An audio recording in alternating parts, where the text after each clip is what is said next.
क्या अमृतपाल सिंह वाकई ही सही है? ये जानने के लिए शुरू करते हैं आज की video. Hey everyone, what's up? It's me Nabil Shah and you're watching Nabil Verse। अभी तक नबील वर्स को सब्सक्राइब नहीं किया तो what are you waiting for? अच्छा, अमृतपाल और खालिस्तान मूवमेंट के ऊपर काफ़ी सारी वीडियोस बना चुका हूँ मैं इस चैनल के ऊपर और काफ़ी लोगों के पॉइंट ऑफ व्यू जानने की कोशिश की हमने अपने एंड की तरफ से।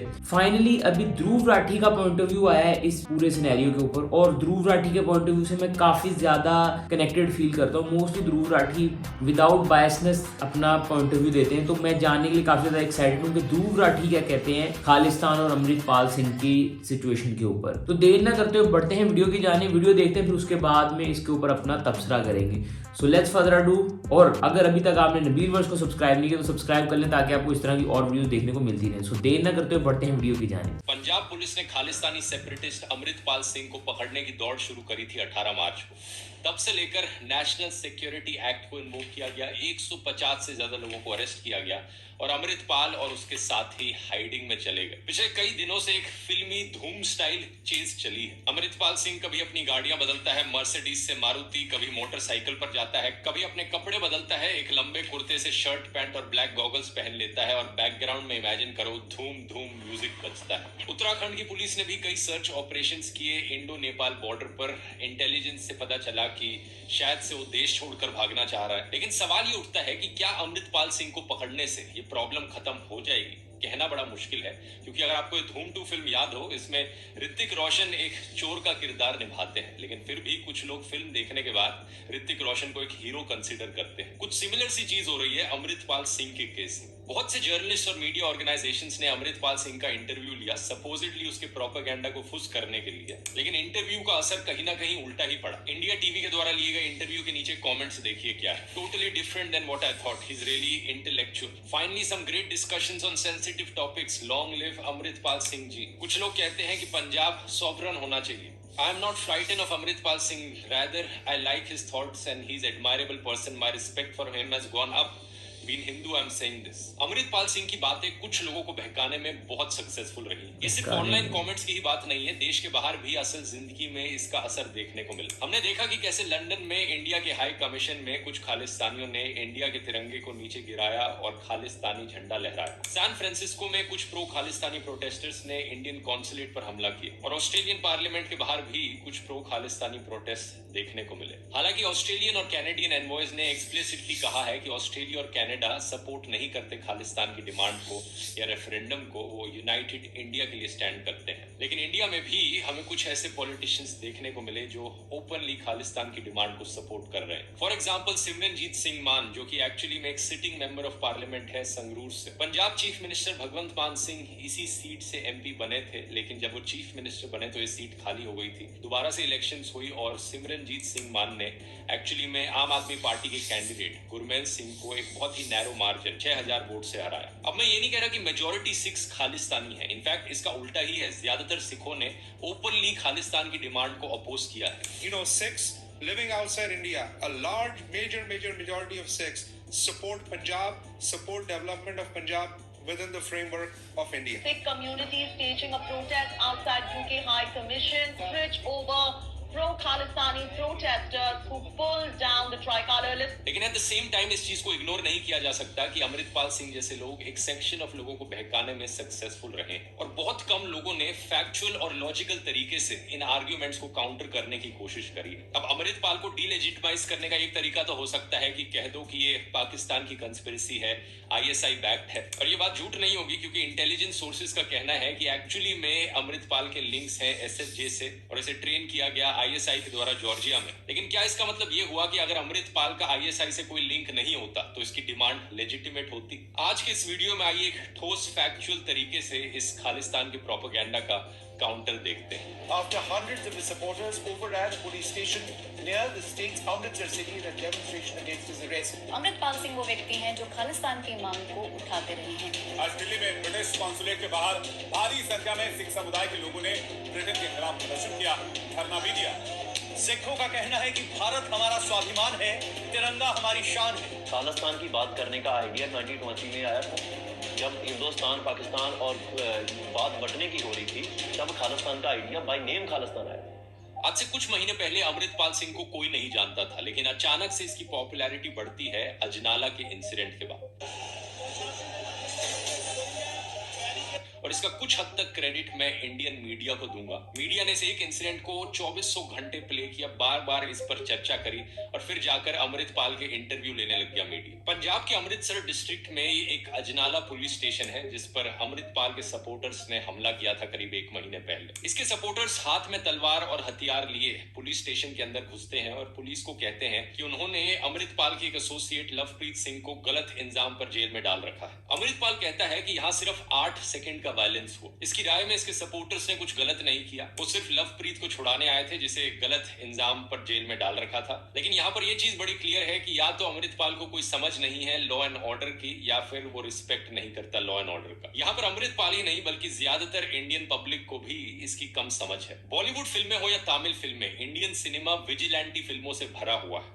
अमिताभ बच्चन शहनशाह में, नाना पाटेकर क्रांतिवीर में, सनी देओल बिग ब्रदर में, Akshay Kumar Gabbar is back, Salman Khan kick और जय हो में, रजनीकांत शिवाजी में, कमल हसन इंडियन में। ऑडियंस को ऐसा दिखाया जाता है कि अगर कहीं पर कोई इनजस्टिस हो रहा है, अन्याय हो रहा है, तो कोई सो कॉल्ड हीरो खड़ा होकर कानून को अपने हाथों में ले ले। ये चीज करना बिल्कुल सही है। सिनेमा से बाहर असल जिंदगी में भी ऐसा विजिलेंटिज्म कई लोगों के द्वारा किया जाता है। कहीं कोई गुंडे वैलेंटाइंस डे पर लड़के लड़कियों को मारते पीटते हैं, तो कहीं पर गौरक्षा के नाम पर वायलेंस किया जाता है। तो इसलिए कोई हैरानी की बात नहीं है कि अमृतपाल सिंह के फॉलोअर्स को भी लगता है कि यहाँ पर किसी के साथ कुछ गलत हो रहा है, इसलिए पुलिस स्टेशन के अंदर घुसकर पुलिस पर हमला करना सही चीज है। मैं ये नहीं कह रहा कि हमारी पुलिस और हमारा कोर्ट सिस्टम बड़े बढ़िया तरीके से काम करता है। ऑब्वियसली हमें ऐसी खबरें सुनने को मिलती हैं जैसे कि विष्णु तिवारी आगरा के रहने वाले, 20 साल इन्होंने जेल में बिताए, बाद में इन्हें इनोसेंट डिक्लेयर किया गया इलाहाबाद हाई कोर्ट के द्वारा। 3 कश्मीरी लोगों को इनोसेंट पाया गया 23 साल जेल में रहने के बाद। बाला सिंह, एक उत्तर प्रदेश का इंसान जिसे 10 साल जेल में रखा गया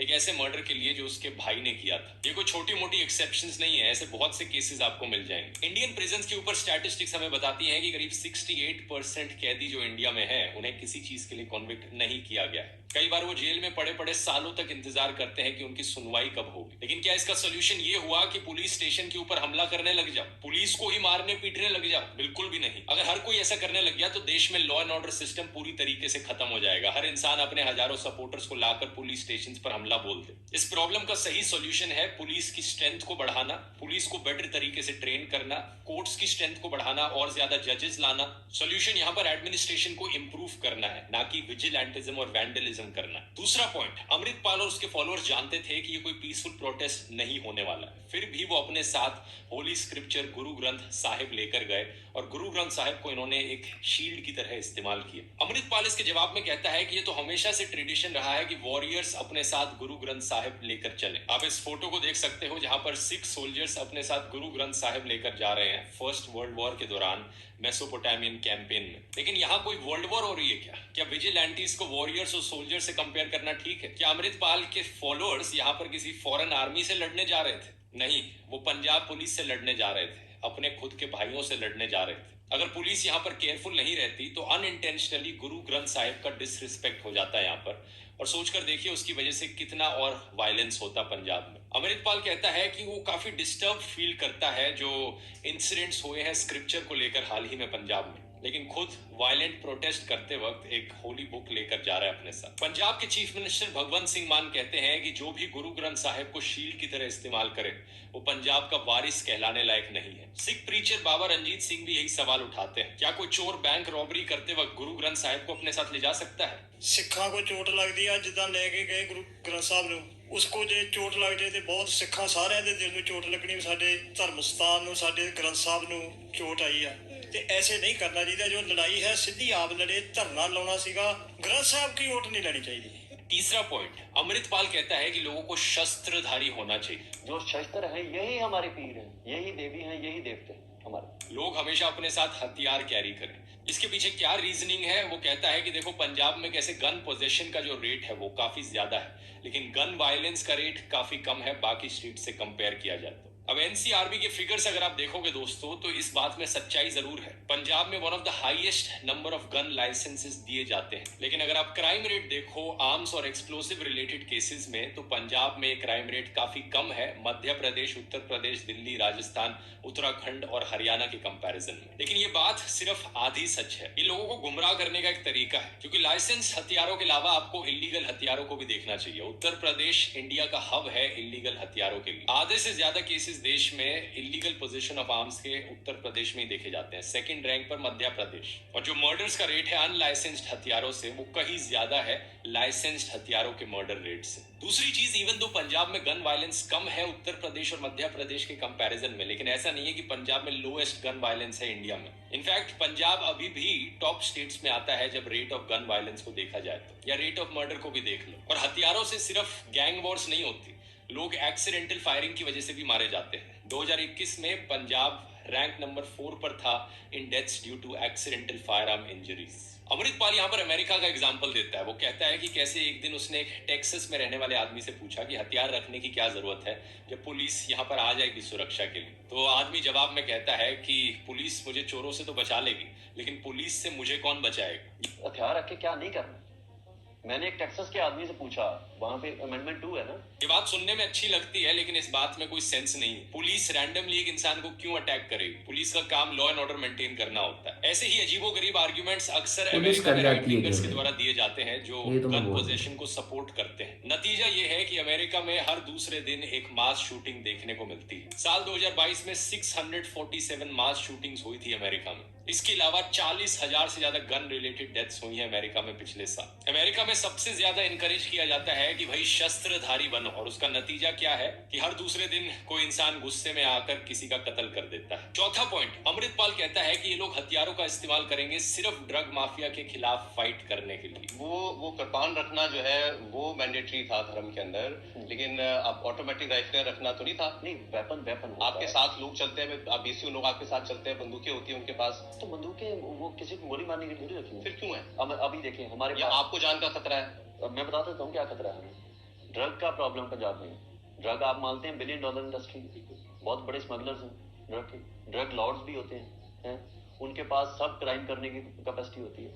हमने उनके खिलाफ मूवमेंट शुरू की है, तो हमें तो अकेला गवर्नमेंट से थोड़ी खतरा है, हमें तो हर तरफ से खतरा है। तो आपके पास जो हथियारधारी लोग हैं वो सेल्फ डिफेंस के लिए हमेशा ही होते हैं। चलिए ठीक है, एक बार फिर से ये बात उन लोगों को बड़ी कन्विंसिंग लगेगी जिनको इसके बारे में ज्यादा जानकारी नहीं, लेकिन अगर आप थोड़ा सा रिसर्च करके देखोगे आपको पता लगेगा कि दुनिया में ज्यादातर देश जहां पर विजिलेंटिज्म प्रैक्टिस किया गया, ये कैंगरू कोर्ट्स का सिस्टम एस्टेब्लिश किया गया, वॉर ऑन ड्रग्स छेड़ी गई, ये देश फेल रहे हैं। बार बार एक्सपेरिमेंट करके ट्राई करने के बाद यही पता चला है कि जो पुलिस, कोर्ट और ट्रायल का सिस्टम है यही सबसे सही सिस्टम है सब लोगों के लिए। तो अगर अमृतपाल को सही में इंटरेस्ट है ड्रग माफिया के खिलाफ फाइट करने में, तो ये पुलिस फोर्स को क्यों नहीं ज्वाइन कर लेता? बन जाओ एसपी और फिर अपनी हीरोगिरी दिखा लेना, या फिर इलेक्शंस कंटेस्ट कर लो, पॉलिटिशियन बन के इस ड्रग माफिया के खिलाफ फाइट करो।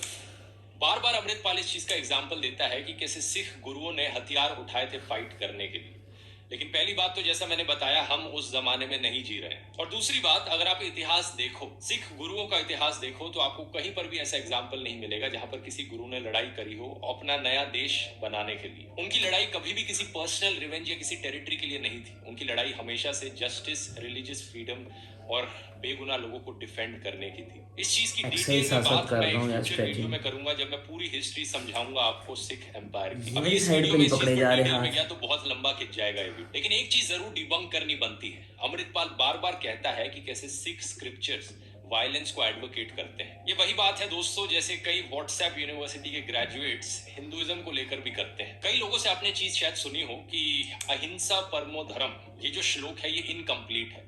जो कंप्लीट श्लोक है वो है अहिंसा परमो धर्म, धर्म हिंसा तथैव च। ये बेचारे लोग आपको कभी ये नहीं बताएंगे कि अहिंसा परमो धर्म बार बार मेंशन किया गया है महाभारत में, ढेरों बार मेंशन किया गया है, लेकिन एक भी मेंशन आपको नहीं मिलेगा इस सेकंड पार्ट का, धर्म हिंसा तथैव च। धर्म हिंसा तथा उच्च। आपको जान करके आनंद होगा कि ये किसी भी ग्रंथ में कहीं पर भी नहीं लिखा हुआ है, और इससे आपके रोंगटे भी खड़े हो जाने चाहिए कि ये कौन सी सेंट्रलाइज्ड कॉन्स्पिरेसी यूनिट है जो इतनी बड़ी बड़ी साजिशें करती है कि जो बात धर्म ग्रंथ में लिखी भी नहीं हुई है उसको संस्कृत में लिख करके उसको चारों तरफ व्हाट्सएप से और दूसरे जरियों से फैला देती है। मुझ पर गुस्सा मत होना ये चीज बताने के लिए, गुस्सा उन लोगों पर हो जिन लोगों ने आपको बेवकूफ बनाया है कि ये वायलेंस एडवोकेट किया जाता है हिंदुइज्म में। सिमिलरली अमृतपाल सिंह भी यही चीज क्लेम करता है सिख गुरुज को लेकर। इवन दो गुरु गोविंद सिंह ने कई वॉर्स लड़ी, फिर भी आपको जफरनामा के वर्स 22 में मिलेगा कि one can resort to an armed combat only when all other means of settlement have been exhausted. हथियार तभी उठाए जा सकते हैं जब सारे और सेटलमेंट के तरीके खत्म हो गए।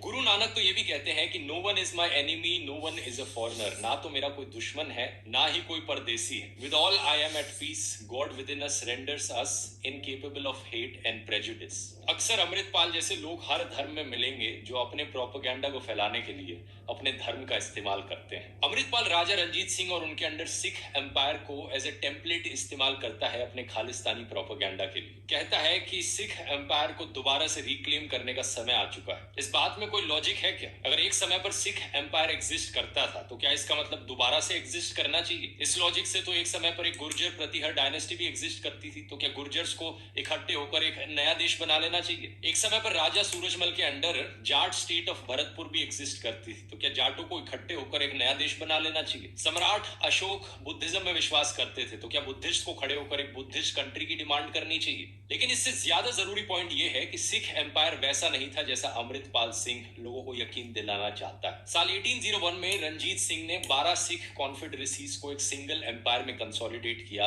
और वो बने महाराजा रंजीत सिंह। साल 1839 तक उन्होंने रूल किया और ये बड़े ही बहादुर राजा थे। हमारे पास इसका बहुत सारा हिस्टोरिकल एविडेंस है ये दिखाने के लिए कि ये एक सेक्युलर राजा भी थे। अलग अलग धर्मों के लोग खुशी से सिख एम्पायर के अंडर रहते थे। यकीन नहीं करोगे, इस सिख एम्पायर में सिखों की पॉपुलेशन सिर्फ 9% थी और इनके जनरल्स सिर्फ सिख लोग नहीं थे, इनके हिंदू जनरल्स भी थे, दीवान चंद, मोखाम चंद नायर जैसे, और मुस्लिम जनरल्स भी थे, इलाही बख्श, मियां घौस खान जैसे। कुछ नेपालीज गोरखा जनरल भी थे, बाल बहादुर कुंवर, और यूरोपियन जनरल भी थे, जॉन फ्रांसॉय एलार्ड जैसे। रंजीत सिंह के एम्पायर में चाहे पुलिस हो, जुडिशरी हो, कोई सरकारी मिनिस्ट्री हो, हमेशा मेरिट के बेसिस पर अपॉइंटमेंट करी जाती थी, किसी का धर्म या सोशल ग्रुप देखकर नहीं। इन्होंने हरमिंदर साहिब की गोल्ड प्लेटिंग के लिए सोना दिया, लेकिन साथ ही साथ काशी विश्वनाथ मंदिर के लिए भी सोना दान किया। इसके अलावा इन्होंने लाहौर में 2 मस्जिद बनवाए और जो कानून होते थे वो सारे धर्मों को एक बराबर से देखते थे। साल 1839 में जब ज्यूज पर अत्याचार हुआ ईरान में, तो कई ज्यू रेफ्यूजीज अपना देश छोड़कर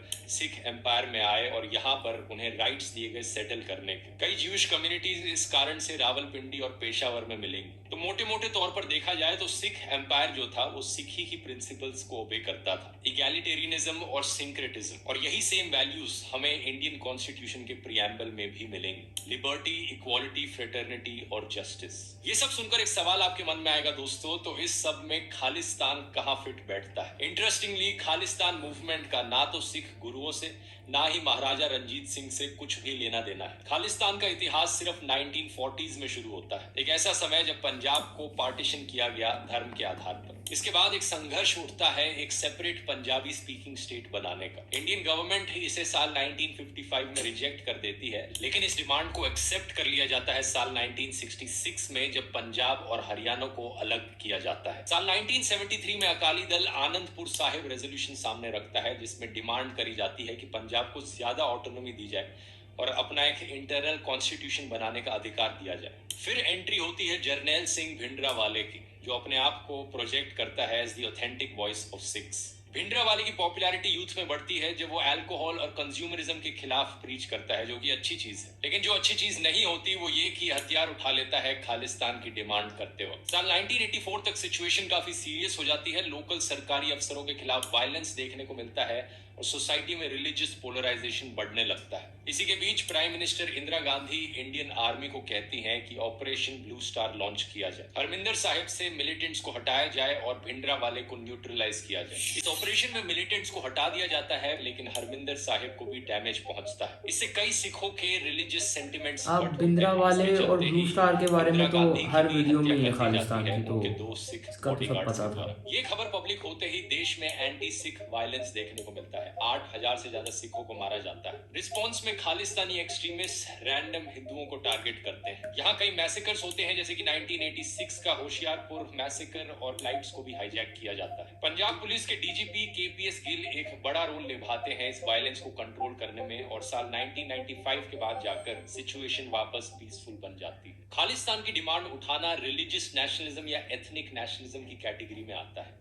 ये आइडिया अपने आप में ही काफी टॉक्सिक है, लेकिन इसके अलावा ये काफी स्टूपिड आइडिया भी है। ऐसा इसलिए क्योंकि दुनिया भर में ये कई बार साबित हो चुका है कि रिलीजियस नेशनलिज्म एक बड़ा ही फ्लॉप आइडिया है। पाकिस्तान का एग्जांपल लेकर देखिए, मुस्लिम्स के लिए एक देश बनाया गया था, आज क्या हालत हो रही है पाकिस्तान में। अफगानिस्तान एक बड़ी मॉडर्न कंट्री हुआ करता था 1960s में, लेकिन अब वापस से डार्क एजेस में चला गया है। ईरान एक बड़ा सेक्युलर देश था जिसकी इकोनॉमी बहुत अच्छी चल रही थी 1970s में, लेकिन 1979 की इस्लामिक सो कॉल्ड रेवोल्यूशन के बाद हालत क्या हो चुकी है आज आप देख ही सकते हैं। इथोपिया जैसे देशों में क्रिश्चियन नेशनलिज्म देश को बांटने लग रहा है, खत्म करने लग रहा है। इसी क्रिश्चियन नेशनलिज्म ने अमेरिका को भी काफी हद तक डिस्टेबलाइज किया। ज्यूइश नेशनलिज्म सबसे बड़ी मुसीबत बन के खड़ा है इजराइल पैलेस्टीन के रिलेशंस के बीच में। एक ऐसी मुसीबत जिसे खत्म किया जाए तो दोनों देश पीसफुली एग्जिस्ट कर सके। और इसके कॉन्ट्रास्ट में अब आज के दिन दुनिया में सबसे सक्सेसफुल देशों को देखिए, सबके सब सेक्युलर देश, चाहे ये यूरोपियन देश हो, स्वीडन, नॉर्वे, जर्मनी जैसे,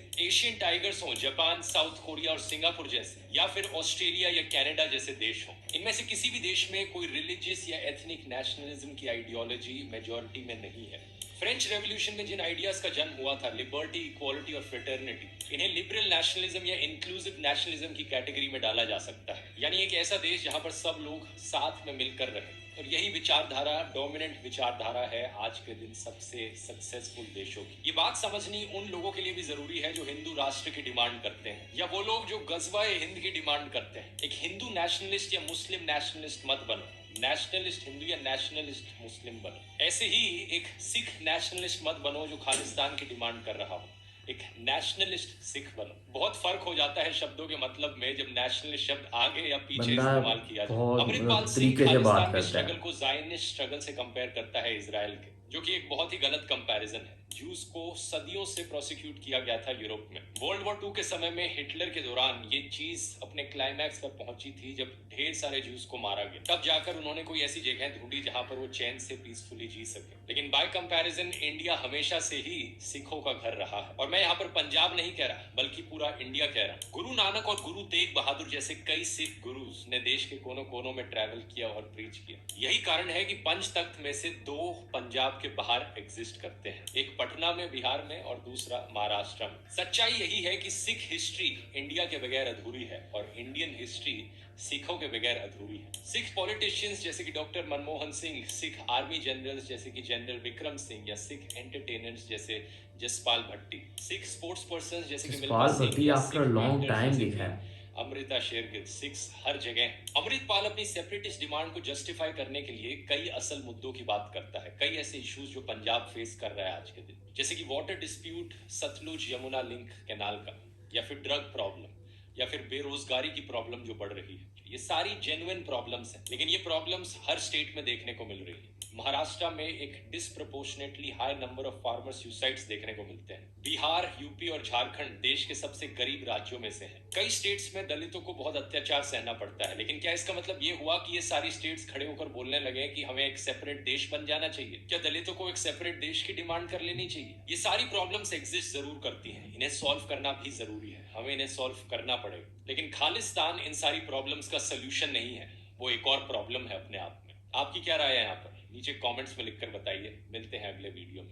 ये जो बंदा ध्रुव राठी है ना, ये बहुत बड़ी गेम है। गेम इन सेंस, मैं बुरे वे में नहीं बोल रहा हूँ, मैं अच्छे वे में बोल रहा हूँ कि इस बंदे को अपना पॉइंट ऑफ व्यू कन्वे करना आता है। जैसे स्टार्टिंग में मैं कई इख्तलाफात हो रहे थे मेरे वीडियो के स्टार्ट, जैसे कि वीडियो के स्टार्ट में ना मैं कई जगह इख्तलाफात फील कर रहा था यार, जैसे कि पाकिस्तान से रिलेट किया जा रहा है इस पूरे सिनेरियो को। तो ये दोनों साइड पे होता है। जब बेटा को अलहदा देश बनाने की बात की जाती है तो पाकिस्तान की तरफ से इंडिया को ब्लेम किया जाता है।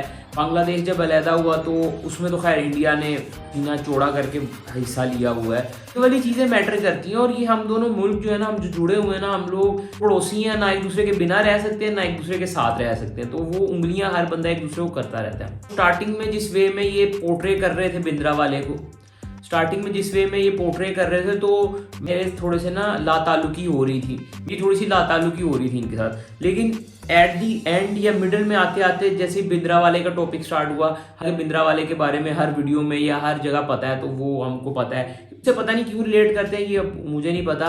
बीच में कई चीज़ें थी जिनमें इख्तलाफात हो रहे थे, कई चीज़ों में मैं एग्री कर रहा था। और सबसे ज़्यादा जो एग्री कर रहा हूँ ना मैं, वो वीडियो के जो एंडिंग में जो मेन चीज़ें बोली गई हैं ना, उससे मैं एग्री करता हूँ कि हर चीज़ की जो एक्सट्रीमिज़ है ना, इस्लाम में भी ये बोला गया कि हर चीज़ को एक्सट्रीमली करोगे ना वो मसले मसाइल होते हैं। अब पानी भी ना, अब जो हम 70% पानी से बने हुए हैं, लेकिन हम एकदम से ज़्यादा सारा पानी पी लेना तो हमारी तबीयत ख़राब हो जाती है। इसी तरह किसी चीज़ की ज़्यादती, किसी चीज़ की कमी, ये चीज़ें दोनों मैटर करती हैं। एक इक्वल बैलेंस बना के रखनी चाहिए। और इस्लाम का मतलब ये है कि चीज़ों को हिसाब किताब से रखना और एक मेयार पे रखना, ना एक्सट्रीम हो जाना, ना बिल्कुल ही छोड़ देना। अपनी दीनी, दुनियावी और अपनी आखिरत, इन सबको एक लेवल पे लेके चलने का ही नाम इस्लाम है। और हर रिलीजन में यही चीज़ें बताई जाती हैं कि एक्सट्रीमिस्ट नहीं होना चाहिए।